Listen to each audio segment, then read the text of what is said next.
Hey lovelies, this is a time to stand firm. Keep going, but hold fire. Now, what I mean by that is this particular time in history, you may be discovering that certain friends or family members or your work colleagues or your work environment are revealing themselves to be racist. And what might happen is you may get triggered to start losing it, to get angry and to start judging them and firing at them. And we know that whenever there's a challenge to the status quo, people will get defensive and they'll make it personal. So they'll try to discredit you as a person, which takes it away from the actual conversations that we're meant to be having right now. And that's that Black Lives Matter. So on that subject, I know that it has to be said that all lives matter, but right now the conversation has to be in this moment of history that we must stand together and make sure that there is actually equality where Black lives matter, and that has to be the conversation.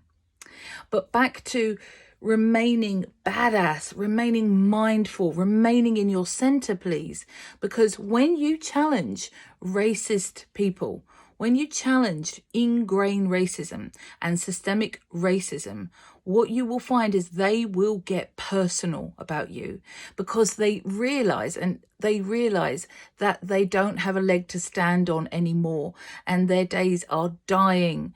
It's the beginning of the end, or hopefully the end of racism, and certain people will not want to give up their stance, so they're going to become more entrenched. We might find that the right wing might rise up and clash against the protests and make it a very violent place to be. Now, I'm asking you to remain where the conversation needs to go for change in the world, for badass change. Stick to being actively anti-racist and don't buy into the fury that's going on. Don't be tricked into it getting personal and that you falling for it. Don't fall for it is what they want. Stick with the conversation.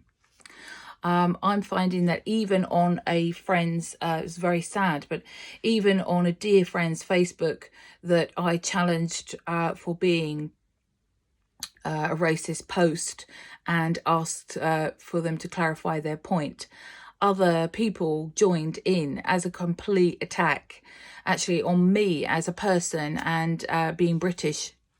So it's like another form of racism, even though, you know, I'm not black and I'm a white woman. So it's not about colour. It's about people will attack when, and they will become more entrenched when their status quo is crumbling or being attacked.